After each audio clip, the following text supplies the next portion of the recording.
and concrete actions. And allow me to remember that we have already done quite a lot. We have signed partnerships and cooperation agreements with Malaysia and Thailand. We have opened new trade and investment opportunities, concluding free trade agreement with New Zealand, negotiating new ones with Australia, with India, with Thailand, with Indonesia, and with Kenya. We have established digital partnership with Japan, with the Republic of Korea, and with Singapore. By the way, today many address the digital divide and the challenges that represent the fact that being or not being digitalized means a new divide between people, new sources of inequality. The State Minister of the United Arab Emirates stressed the importance of fighting against the digital divide, and that's why these digital partnerships are so important.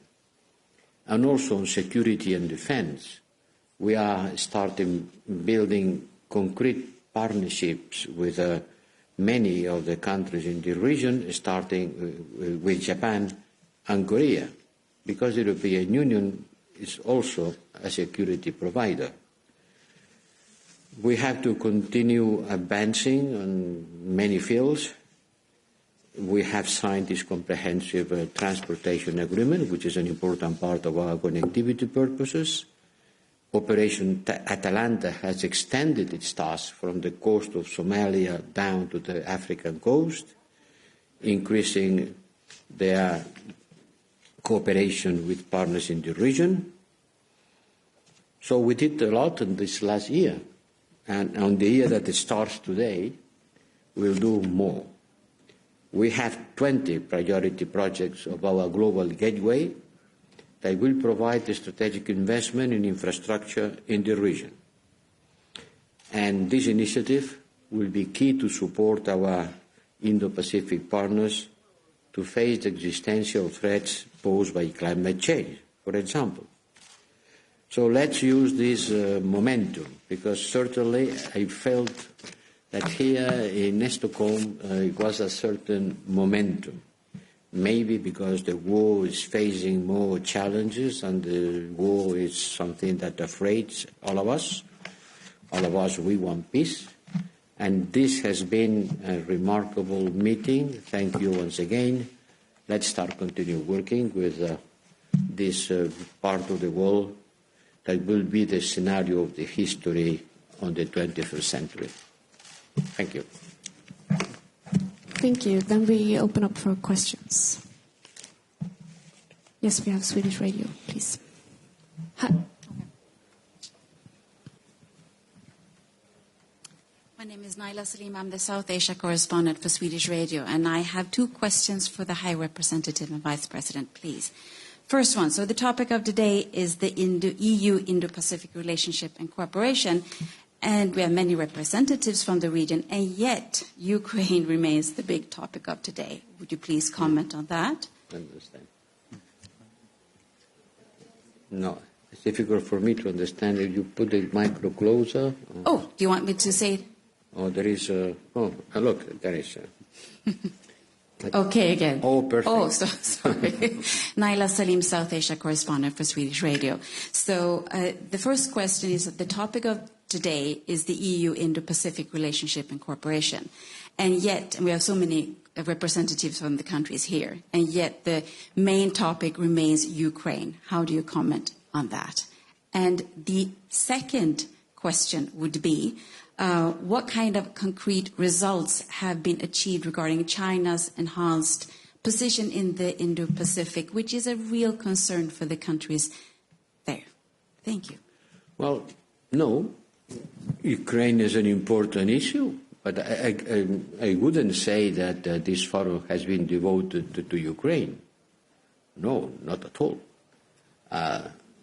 Minister Kuleva was invited. He addressed to the members of the forum, but I don't agree with you. We have talked about Ukraine, but marginally. We have been talking about Indo-Pacific relations. Certainly for us, Ukraine is an existential problem, and everything is related to Ukraine. But today, sorry to say, we haven't been talking only about Ukraine. In Spanish they would say, niego la mayor, je refuse la prémise, je refuse l'a priori. Et la deuxième question, c'était quoi la deuxième question? China, sì. Well, we haven't talked about China a lot, neither. Ukraine and China certainly were the subjects of our gimmick yesterday. Maybe you make reference to a meeting yesterday, because yesterday, yes, we talked about China and Ukraine. But today, no. Certainly, you talk about the Indo-Pacific, China is there. But I don't see that we have been discussing a lot about China, at least not in the roundtable event. Maybe you have to make reference to our Foreign Affairs Minister yesterday. No? We will have another question then. Yes. Alexander Maxia, Agenzia ANSA, Italy. Yesterday, when talking about the EU-China relations, you emphasized differences in values, with a focus on, quote, individual and collective human rights. When making economic and political ties with countries in the Indo-Pacific, will human rights be an important aspect to emphasize even there? And if so, how is the European Union planning to do so? And also Sweden. Thank you. Yes, certainly. Human rights is an issue at any moment for the European Union. It's part of our ADN. And in every time that we have a relationship with a third country, we discuss about human rights. I mentioned clearly that one of the problems of the region is the fact that there are authoritarian regimes, some of them were not here in particular, that pose a problem for the security. You understand very well to whom I am referring. And yes, human rights is a big issue in the region, and we discuss about it, and it's part of our relationship. Yeah, I can only add to what the High Representative said. I mean, countries like Myanmar, like Afghanistan, where you could also put women's rights into a context. I think you can find a lot of examples where the EU is very much engaged on the question of enhancing human rights and have a political dialogue with countries who are also concerned about these matters within the Indo-Pacific family. We have a question here for the man in the middle. Hi, Finbar Birmingham here from the South China Morning Post newspaper from Hong Kong. The representative from the Pacific Islands who moderated the session on security described it as sobering. When we had the opportunity to ask some questions to ministers on their arrival, we did pick up on some real big differences in how they viewed situations pertaining to Ukraine.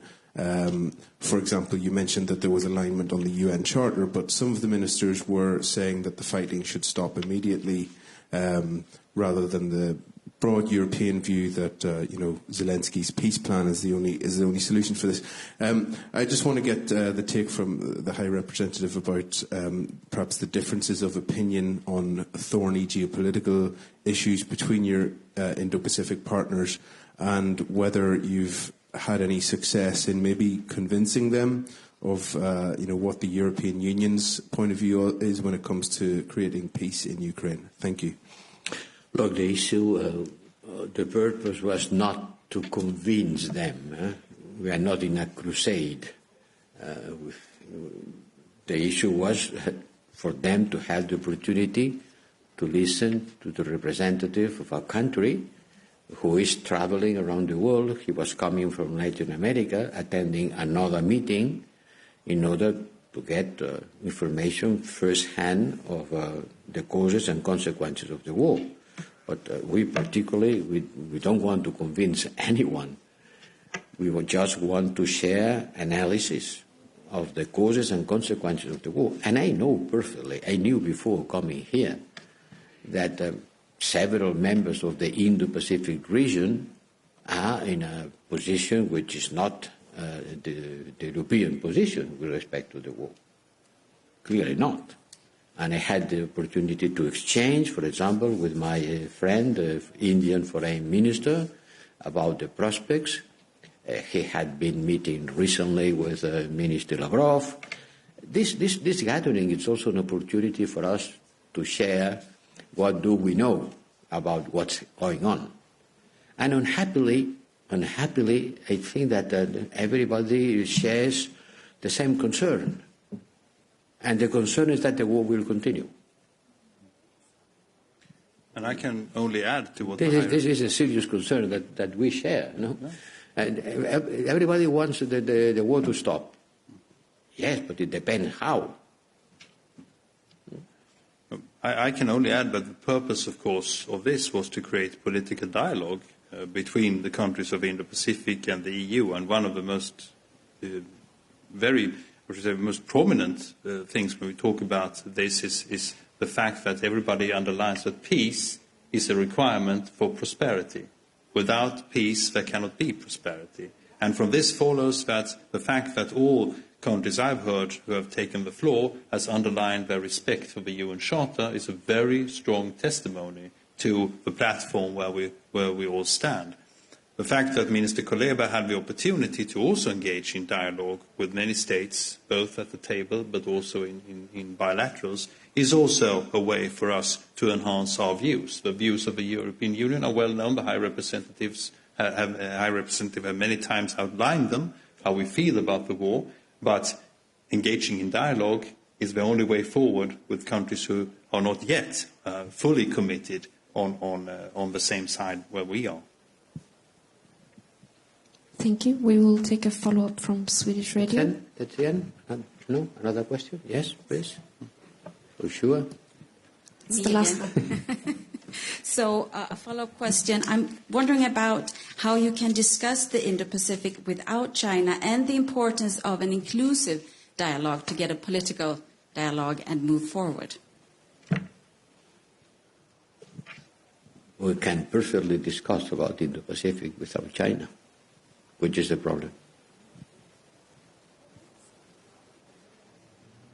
In fact, we have been discussing about the Indo-Pacific. Cada momento, I think I'm escaping to Spanish, each moment has its opportunity. There are places and moments to discuss with China. Very true. That concludes our press conference for today. Thank you so much for coming, and thank you to the interpreters. Había alguien allí que quería preguntar. I don't want to frustrate anyone. I think that you were also willing to. So we will do a final question then. Thank you. Nicholas Rolando from Bloomberg. My question was a bit on the same track as Naila Salim's, on where does China fit into this? Because obviously it's the elephant in the room, and it is an important issue for all of these countries. And the EU strategy says that it's a partner, an economic competitor, and a systemic rival. So where does China fit in this discussion? Is this about building Europe as a stronger alternative to China in the region? No, we don't have this ambition. It would be completely out of question being an alternative to China. No, look, the Indo-Pacific is a broad region that goes from the coast of Africa to the coast of the U.S. with the middle of islands and the 50 countries. We have been, 60 countries gathering together. I think that we can discuss about a lot of things without having China. It doesn't mean that we don't count on China. It's impossible not to count on China. But there are places in which we can discuss about our common interest without having to have China among us. It doesn't mean that we neglect China. That doesn't mean that we want to substitute China. It doesn't mean anything about China. But there are moments in which the Indo-Pacific region, which exists and the European Union that also exist, that we have links, we have complementarities, we have common endeavors, we have common projects. We work together to discuss about it. No? I don't see where the problem is. And I can maybe also add that the invitation to this, or the invitations in plural, to this Stockholm Indo-Pacific EU Indo-Pacific Ministerial Forum, that reflects the invitation for last year's Paris meeting. It's the same kind of group that has been invited. And as far as China is concerned, well, the EU already have a set of dedicated dialogues and structured relations with China on a variety of subjects: trade, climate, development, human rights, not to be fisheries, ocean governance, etc.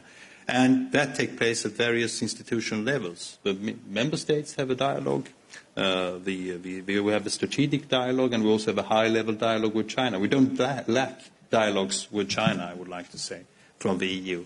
But on this, in this setting, just as the High Representative said, the aim has been to engage with the countries of the Indo-Pacific, and there have been many, as we have seen. But there's nothing against China. The fact that China was not here is nothing against China. Thank you. Thank you. Thank you so much.